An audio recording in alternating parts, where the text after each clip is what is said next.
Guys, I really don't know how else to put this. Chapter 1138 might just be the single most important chapter of One Piece post time skip periods. It seems a little bit crazy to say it, considering we got Joy Boy's reveal, Gear 5, and Vegapunk's message to the world, all of that post time skip, but Oda has literally never dropped this level of lore reveal in one single chapter ever. And so of course I see it as my responsibility to you guys to break down everything I can about this truly insane mural double spread on the Atom Tree that depicts the two ancient lost worlds of One Piece, and then of course analyze the Harley text that Saul showed to Robin and see what we can find out here about the truth of the story. And well, I just gotta say it, if you're a fan of the channel, Ohara stocks are going to the moon right now, I would argue, because I don't really like to flex or say that I'm right that often, and honestly not right that often, but I think that me and my team actually deserve some credit here, because a lot of what we were seeing in this mural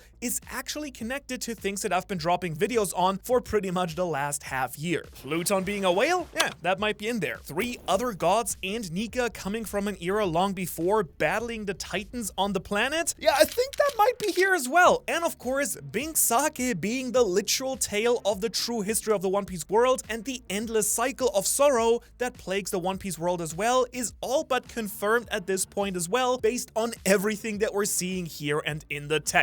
And if I can be completely honest with you, I could absolutely at this point make a 3-hour video going over all the crazy possibilities here, but I do think it makes the most sense for me to break down each of the 3 worlds of the Harley text and the chunk of the mural that represents it with my personal core ideas, and then go over some other possibilities later on. And then at the end of each Harley world breakdown, 1, 2, and 3, I'll then go over exactly how that part lines up perfectly with Bing Sake. And of course, quick disclaimer, I don't know if any of this is actually 100% correct yet, and I'll definitely be talking a lot more about this picture for probably like the next year worth of theories, but I think it makes sense to just go with the core idea that I have right now and that I've been cooking up here. Also, to quickly make a note of it, to get ahead of this crazy info, I of course have to use some of the variant translations out there, including my own actually, and as we get official translations and statements from the characters and Oda, some clarity might come in later videos. But I do have to push back on a bunch of theories right from the get-go that are floating around the internet, as there are some ideas saying that this mural only depicts the first world or only depicts the second world. And honestly, I just don't really see how that could ever be the case, especially when we see some specific elements of the first world section, such as the giant hell serpent on the right of the Atom Tree here, and then we see all of the elements from the second world on the left side, again pretty obvious. But we'll get into that. So let's kick it off with the first world, which I believe is depicted on the right side of the mural. Let me describe it for a second. First, we see a bunch of elements like a gigantic fire-breathing dragon that is coming down from the sky or the top of the tree, battling the serpent of Hellflame here. Then there's also the moon and what appears to be a city of skyscrapers or a plantation with smokestacks on the right side. Then interestingly enough, we have 19 individual people that seem to be riding a pulley or some sort of elevator down into the earth and bringing out fragments of a sun, stars, or something that definitely seems like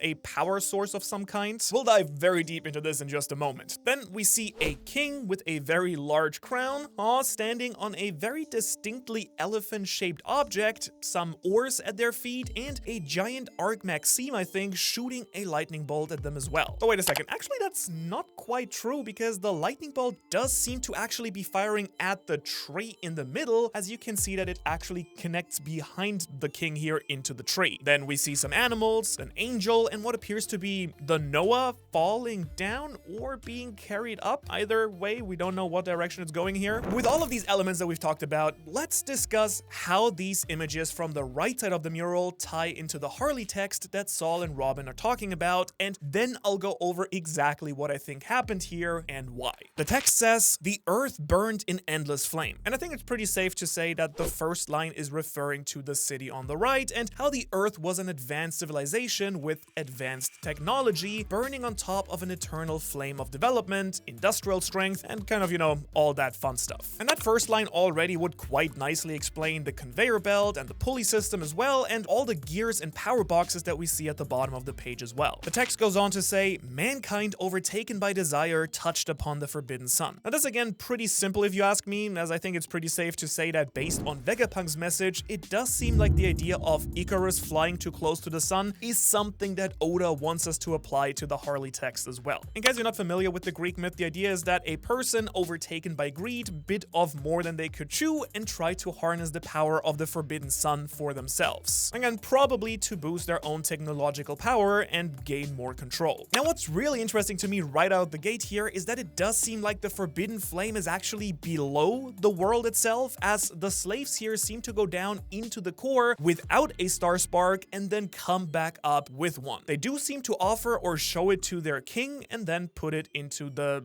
technological city here. Next up, we then have the line of the enslaved prayed and the sun god appeared. We do know this one thanks to Kuma and Who's Who, because these are the enslaved people, the first world, wishing someone would stop their suffering, and then Nika appears. Now the one big problem I have with this is, where in this mural is Nika? Where is the sun god in this image? Because we don't really see anything on the right side of this mural that does resemble Joy Boy or Luffy or the other depictions of Nika that we've seen so far. Is he the king here? Is he in the arc Maxime? Well, maybe, but I'd say no. I actually think, and I really like this idea, that he is the giant dragon with the wings in the middle on the top left here. Don't worry, I'll go way deeper into that idea in just a moment, because I think I actually need to cover the last part of this first and then tie it all together for this to really make sense. The text goes on, the deity of the earth is enraged, and together with the serpent of Hellflame, they engulf the world with death and darkness. And then it says, they can't be met again. Now one part of this that is really clear and obvious, I think, is the giant serpent of Hellflame that's battling the dragon in the sky. Call me crazy, but I do think we're all in the same boat here, right? That the giant snake here is the giant serpent of Hellflame. Engulfing the world in death and darkness is actually super easy,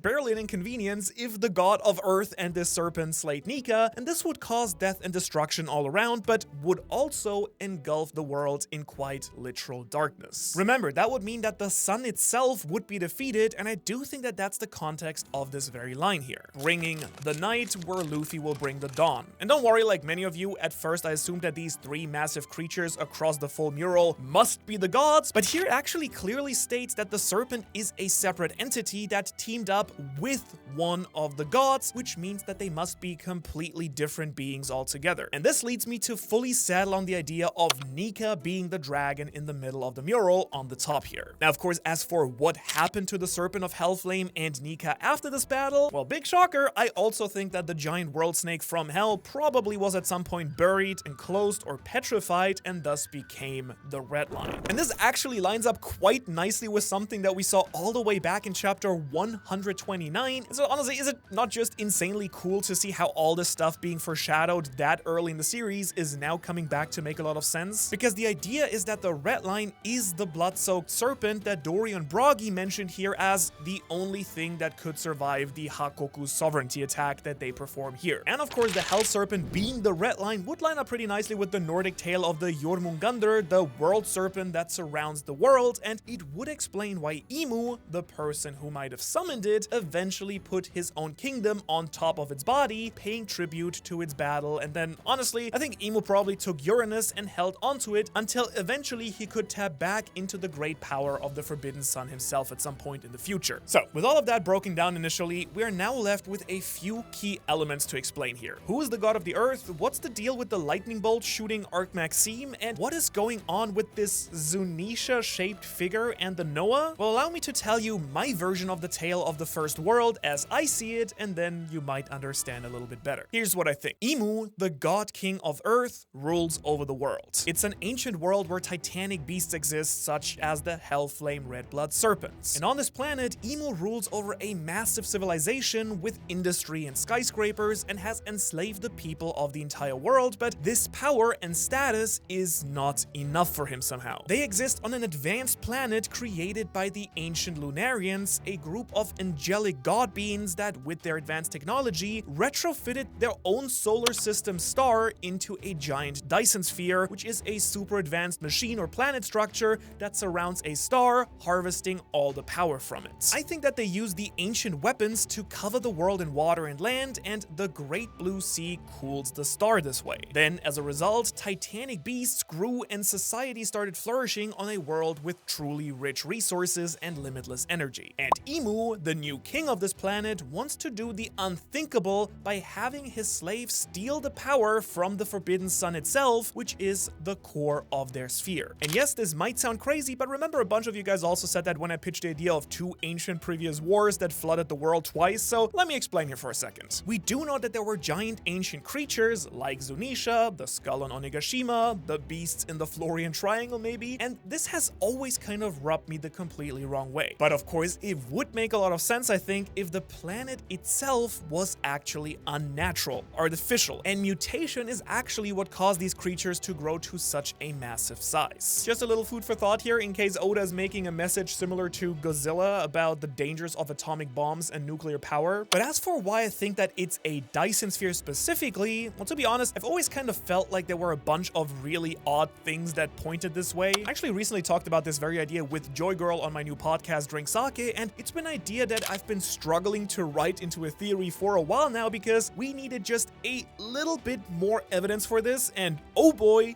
did we get a lot in this chapter. The main point of this idea is the weird model of the solar system on the island of Ohara here that you probably all know. It's of course what's known as a geocentric model where the Earth is at the center of the solar system, which has always kind of left me with a sneaky suspicion that the world was not just a regular planet. Especially since we don't see any other of these planets or moons ever rotating around the One Piece planet to begin with. But if the planet was actually a Dyson sphere, then this would explain a lot of the really weird issues that we have in the One Piece world, such as this model, as it would mean that the solar system here isn't at all geocentric, it's actually correctly heliocentric, and it's just that the world itself is the star. The One Piece world is the star of the solar system. Also, staying on this idea for a second, as we learned from Enel's cover stories, you can apparently just pilot a ship up to the moon or even float up with balloons, and that of course physically makes no sense whatsoever unless the world is a Dyson sphere and it's created an artificial atmosphere with the stronger gravity of an entire star, and the atmosphere includes the moon that we see in the One Piece world. And so thanks to that big atmosphere, the moon is now actually reachable and safe, and that's why Enel can breathe up there as well, or these little automatons can float up with their balloons. And actually, speaking of the former god of Skypiea, let's actually talk a little bit more about him as well. Enel's Rygo attack is incredibly similar, of course, to Uranus's laser that destroyed Lulusia, and it would make sense that he may have been inspired to design it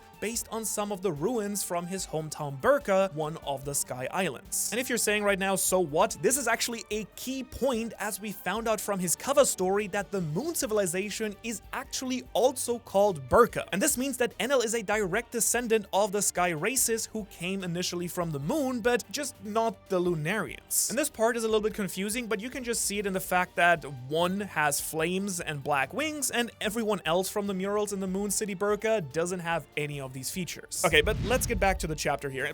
I gotta be real here, there's just so much going on in 1138, and you haven't seen anything yet. But let's swing back to the planet being a star, because there is a chance that I'm wrong and the Forbidden Sun is actually just straight up the Earth's core, a planet's core, and the giant serpent is a native titan to this massive natural planet. Now, if that turns out to be the case, not this being a Dyson sphere, but an actual planet, I'm also totally happy because that would mean that my Titan piece theory would stay around winning, but I really like the idea that it's a massive machine from a super old foregone era. Because remember, even though it's technically known as the first world, given how technologically advanced it is, there is history before that as well. Like, you know, how did everything become so advanced to begin with, right? But also, all of this would really actually help me explain as well what the eternal flame is too. It's not some magical whatever fire that exists or the burning flame on the back of a Lunarian god like Nika. It's the planet itself. It's the real sun at the center of the world. The very sun that we see slaves going down to harvest and being brought up to Emu. Alright, with that out of the way though, let's now cover the other part of that story. So, the slaves suffer, burn, and struggle as they try to harvest the star for Emu's advanced civilization. The slaves pray,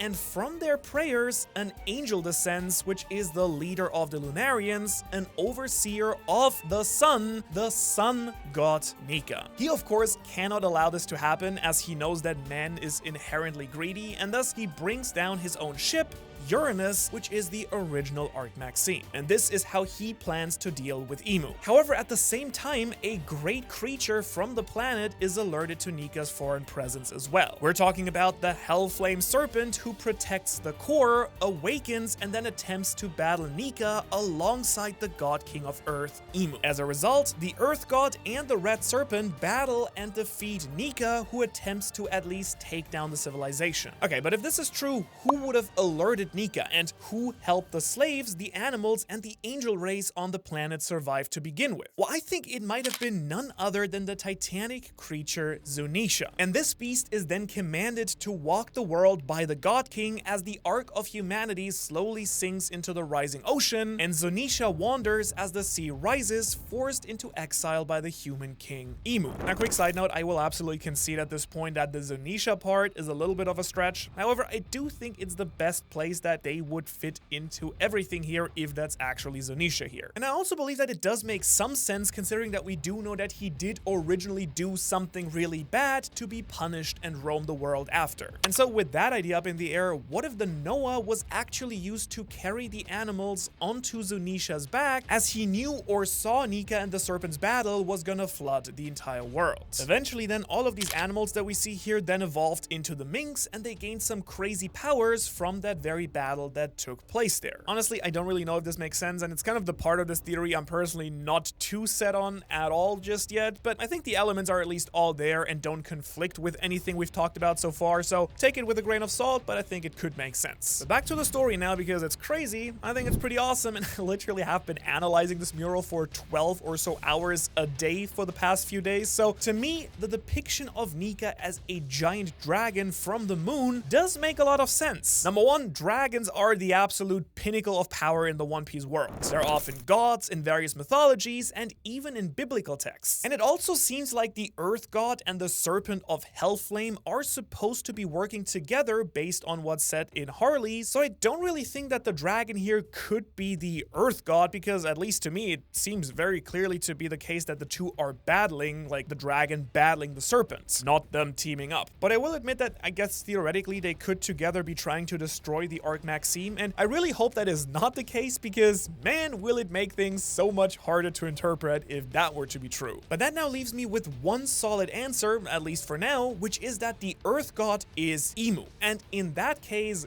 God is being used to describe the person at the peak of the world, not necessarily a literal deity with supernatural powers. Which just leaves us with another really interesting issue, because why did Nika try to attack the tree here potentially? But once again, looking into it, I do think it actually makes a lot of sense and might explain something that the giant said, and why the Sunlight Tree Eve is located on top of the red line or inside of it. Because what if it's not the planet's core, but actually the Sunlight Eve tree's roots, what the slaves were harvesting, and they were drawing power from the core or sun at the center of the world, as in the roots were. Remember, it's kind of implied that the tree on Ohara and Eve are other Adam trees, but that the original Adam tree is the oldest. So what if Nika knew that he couldn't actually win this battle at this point, but decided to set Imu back by attacking the Adam tree itself, having to wait centuries before another tree actually grew large enough to start harvesting again? And really, that's just one of about 56 million questions I have about this mural and chapter, and like, it's truly kicking off the drums of liberation in my own chest. And before we move on to the second world now, I wanted to say I'm unbelievably pumped with how this chapter ended and what it means for the rest of the story. And if you want to join me on that very epic journey and you like what we're doing here on the channel, please consider becoming a Patreon. A little plug here, because it really makes a huge difference in letting me get some wild and cool art, like the high resolution version of the mural right here that you saw in the thumbnail, and having a whole team of artists and editors and people who theorize about with me around the clock to give you guys some truly polished and refined and insane ideas to consider as well. As you can imagine, it's a lot of fun, but also a little bit expensive, so your support really makes that happen. Alright, but now, as promised, let's talk a little bit about how I believe that this part of the Harley weaves into the song Bing's Sake. I previously already mentioned in my Bing's Sake theory that the entire piece was basically just the tale of Joy Boy's life, but I also left some room for it to be about Nika in one part and then Joy Boy in the other, and I think that that second answer is literally what's the case here. You see, in the first section of Bing's Sake, there are lines about the merry evening sun and about saying goodbye to my old hometown as waves of gold and silver spray. And to me, this seems to line up pretty nicely with the Harley sections about the Forbidden Star and the depictions of war destroying the planet. On top of this, Bing's Sake refers to the Song of the Sky, and in a translation we see it adapted as birds drawing circles in the sky officially and setting sail to the ends of the sea, and in the murals we do see a massive beast with wings from the sky help cause the end of the world. And while I definitely could make the case that Nika is the bird or tied to the Song of the Sky, I actually do believe it's much more accurate to attach that line to Uranus, as I also did in my original theory. I just think now that there's actually a double play here where the bird circling was a translation to refer to death and destruction, as birds circle to mark the signs of a dead body as well. And if you have no idea what I'm talking about with Bing's Sake, go check out that video afterwards, because I mean, I can't go into all the details how I retranslated this song, but if you check it out, it'll make a lot more sense why I think that, you know, it talks about the ancient weapons and the world getting flooded twice, which was actually the original theory that made me speculate that this was all true to begin with. But with that being said, to be completely real with you, I don't know which half of this mural I'm more excited about, because seeing all the crazy new stuff from the first world is absolutely amazing, but there's also something monumental about seeing our ever first depiction of the Void Century on the left here as well. Like seriously, my blood is absolutely rushing. Like my blood pressure probably too high right now. I kind of feel like Year Second Luffy right now, for real, like feel it pumping. All right, we have Joy Boy, we have Demon Emu, the War of the World, and then all of Joy Boy's freedom fighters battling it out in one massive epic mural. I mean, I gotta say, like, I kind of feel like a kid in a candy store right now, and just like a kid in a candy store, it's time to go wild with all of these sweet little treats that we got here. First, let's break down the Harley text for the second world and see how we can connect it to this massive battle that we see on the left side of the mural here. Because we see a bunch of stuff in this battle, such as a depiction of a figure like Joy Boy or Nika, a large demon with wings holding the literal sun, and a boat that is on its side as well. Now, opposite of the demon, following this Joy Boy figure, are many soldiers that seem to match the following races. We see a giant and probably an ancient giant, as well as a mink and what appears to be a Sulong form mink. Then with them, there are also what appears to be the Alabastians and samurai, who are then joined by the Tontada, a giant robot that does look a lot like Emeth, and a Lunarian, I guess. Notably missing are Zunisha, or an angel with white wings. And I make note of the Alabastian specifically based on this one boat with the circle surrounded by other circles, which we now do know is a shared element between many groups associated with Joy Boy, but coincidentally is also the literal flag of Alabasta. But one thing that we didn't expect is there is a big whale with raindrops coming from the sky, a massive mermaid with a trident, and a fish. Alright, well, with all of that covered, I think it makes the most sense to go through the Harley the same way that we did with the first world and cover it chunk by chunk, starting with the very first line of the One Piece world's second world. In emptiness, there is breath. The forest gods dispatched demons. Alright, right out of the get-go, I actually love and hate this line at the same time, as it creates a super epic visual of hope and life rising from the ashes of the first world, but it also pisses me off a little bit because I don't yet have the exact Japanese words used for dispatched as of writing of the script, and I want to know if it means the forest god got rid of demons or created and sent out his demons, because it kind of massively changes how this figure should be interpreted, right? For now though, I'm gonna go with the idea that the forest god created and sent out the demons, and this refers refers to either the devil fruits, I think, or the D-clan. I will say that the devil fruits make way more sense here, as fruits come from trees and trees are in forests, hence the forest god creates demons, and so it would be the forest god making the literal devil fruits. But it's kind of hard to tell considering that Emu called the D-clan demons, and there is actually a later section of the Harley that I think much more accurately calls out who the D-clan really are. Then the text says, "The sun did nothing but spread the seeds of war," which I will say leaves some pretty big space for some cool interpretation, but I do genuinely believe here that the strongest idea is that since it is not referred to as the Forbidden Sun, the words used here might be referring to Joy Boy, who is the reincarnated sun god, spreading the seeds of war by rallying troops from all over the world. The seeds of war then could be all of the various races that we see that I mentioned earlier who are fighting alongside of Joy Boy. Now, the biggest line in this section, I think, is "The people of the half moon saw a dream and the people of the moon saw a dream," which seriously is a super cool line and might just be confirming a theory that people have been talking about for probably decades at this point. In case you don't know what I'm talking about, the idea is that the symbol of the D-clan isn't referring to a shortened word like demon, dreamer, dawn, but is actually a emoji, a symbol for the literal half moon. And when you look at it, it does make a lot of sense and might refer to those that descended from Nika or have some other type of attachment to the moon in some way, hence them being the half moon. But honestly, that alone is probably another giant theory for another day. For now, I think the idea here is that the remaining Lunarians and the D-clan, Lunarians from the moon, D-clan half moon, foresaw what would happen, and then a massive battle takes place to fulfill that very prophecy. Which now just leaves us with the final lines and what might be the prophecy itself. "Man became gods after slaying the sun, the deity of the sea rampaged, and they can't be met again." Men becoming gods after slaying the sun is a bit of a tough one, but I do think I have a pretty solid idea of what it is trying to say potentially. We do know the Holy Land or Godland is on top of the red line, and that currently the people who live up there are the 20 kingdoms and Emu, or 19 kingdoms without Alabasta. That's of course at least according to the history that we learned from the Gorosei and from Emu. And so seeing as we already called out that the sun in this section of Harley is most likely referring to Joy Boy, not Nika or the Forbidden Eternal Flame, I kind of believe that the 20 kingdoms, which we see sailing next to the shadowy Emu demon monster, ascend and will take their place as the gods of the world when they defeat Joy Boy. These 20 families remained loyal to him after the original First World disaster and are rewarded for their loyalty after Emu defeats Joy Boy. They then enter the Holy Land and become the Celestial Dragons, who, for all intents and purposes, are the gods of the One Piece world in the new era. Then, as we see, the god of the sea rampaged. That one actually just is pretty simple. The world gets flooded by one of the other ancient weapons being used, which could be Poseidon in this case, in the form of the mermaid and fish on Team Joy Boy, but I do have an issue with Poseidon and the sea god being the same thing, honestly, because the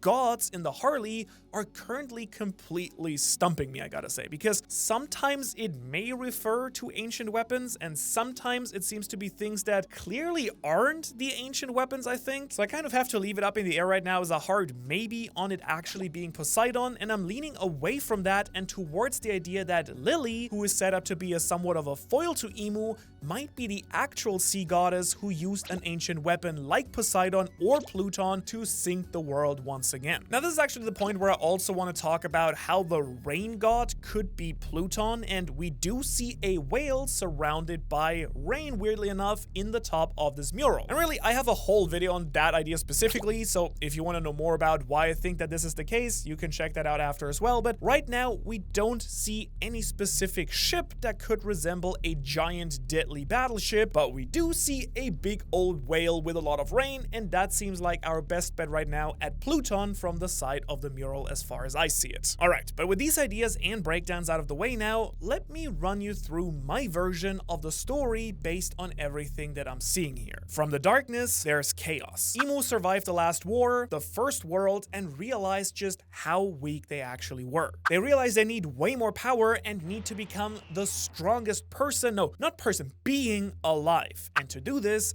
they need to grow a new tree and take the Forbidden Sun for themselves so that they can lay waste to the remaining Titan-sized beasts and everyone else who would oppose him. And to do this, I believe that Imu did the absolute unthinkable. I think that Imu might have consumed the literal corpse of Nika and thus harvested the sun god's powers for himself. But what Imu didn't expect was that his will would still reincarnate separately, and that happens in the form of Joy Boy and Nika's devil fruit. Joy Boy then rallies the people of the world, forming a united force of many oppressed or exiled races to stand against Imu, and this D-clan, the people of the half moon, maybe Imu is the other half, who knows, are now formed from a variety of races. And to power them all up, he works alongside the forest god to create the devil fruits, spreading them to his allies in an effort to take down Imu with the power of hope and dreams. The devil fruits potentially being the will of the people who died in the first world, but again, that's an idea for a different video. However, all of this is still not enough. They together still can't defeat Imu, and so they hatch up a backup plan. They will sync the eternal flame with the ancient weapon, and by doing that, Imu will no longer have access to this full power and will no longer be able to access the Forbidden Sun. They then release the poneglyphs and tell the tale of Joy Boy and Nika to the next reincarnation, basically stalling until the next time that the ancient weapons can properly be used to destroy Imu once and for all. Okay, I gotta admit, this is a lot, but I don't think it's anything all too crazy and new. Like, really, the biggest new thing I'm gathering from all of this is that Imu may have consumed Nika, which, again, sounds crazy, I know, but look at what we see in the actual mural. I really think that the little king is Imu on the right side here, but collectively, the fanbase are all nearly certain that the giant creature on the left is also Imu holding the sun, which I will say I'm a little bit hesitant on, just because it would mean that he's the only person who's on both sides of the mural. So I would argue there's also a chance that the original Earth God is Imu's ancestor, and nothing really breaks that way, but for all I know, it might just be him. Okay, but now back to why I think that Imu ate Nika, and it kind of all boils down to the features that are shared with the dragon right here. Giant wings, the horns, and the power to harness the Forbidden Sun fully, or just literally holding the sun god, Nika. To me, it kind of seems like Imu here gained the powers of the dragon Nika. And yes, we know of course that Joy Boy and now Luffy had the devil fruit and Nika's will, but that doesn't mean that Imu couldn't have either possessed Nika with a shadow or just literally consumed him or ate him to steal his powers, kind of like Blackbeard does. And actually, little side note, since we're just talking about Teach, it would actually explain so much about him as well. How did he take Whitebeard's devil fruit? What is his special lineage? And why does he want to be king of the world? Well, what if Blackbeard is a literal descendant of Imu, and he's actually Nerona D. Teach, and his special family power is cannibalistically eating people to consume their powers? This might literally be why Shanks and the Gorosei are scared of his power, as it's the same as Imu's, and Blackbeard's goal of taking over the world is actually something he sees as his own birthright. He himself might also be a fallen celestial dragon, or possibly a banished one, kind of like Doflamingo and Shanks, and it's just that he's a descendant of the world's worst person ever, Imu. Just a little side note. But now before we move into the third section of the Harley and Luffy, we can definitely quickly tie in the text into Bing Sake as well, as the tale of Joy Boy is a lot clearer in the middle part of the song. A storm from a far-off land? That kind of sounds like Imu and the ancient weapons being used to me, especially the whale with the rain. Then there's the Song of the Sea, which definitely has ties to Poseidon, and the portion of the Harley talking about the wrath of the sea god. Again, I go into more detail why these lines are the ancient weapons in that other video. Then there are also the lines in Bing Sake about dreams through the night that end with the moon rising, and that matches up incredibly well with the full moon and half moon people's dreams. But really, more than anything, the song also has a line that says, "We'll never meet again," and that ties 1-to-1 in with the lines, "They would not meet again." That actually pops up at the ends of both sections of the first and the second world. Alright, but with Bing Sake covered here, I do think I need a little bit of a mental reset, so what do you say we just shift things over to talking about the third world, which I think we can all fully agree is our current era right now with Luffy. Saul even says that it's a prediction of the future yet to come, and we all know it has to do with Luffy himself. Basically known that since Fishman Island, and honestly considering this chapter dropped while the anime was remastering Fishman Island, the prophecy about Luffy destroying the island itself just got a whole lot deeper than we ever thought. So let's break it all down. The first line of the third world is, "In chaos, there is void. The troubled shadow remembers a promised day." Now this line just oozes Blackbeard, and I am all for it. The idea that he's got the darkness power to create dark void and is literally the troubled shadow that remembers a promised day. But seeing as it is a shadow that remembers a promised day, this could technically also be talking about Emu, I guess, who is the shadow of the old king from the first world. Or it could possibly also imply that Blackbeard is haunted by a shadow himself. It could explain why Moria and Thriller Bark have been such a massive arc, as it's meant to explain how the main villain or villains still exist after all those many years. The next line is, "They listen to the sound of the fragmented moon." I gotta say, this line is definitely something I'm still a little bit hung up upon. I mean, it's really weird and falls into the thing I spoke about earlier, where in a week from now, there might just be way more to this, and it might make way more sense when we have the full Japanese and English translations ready. But for now,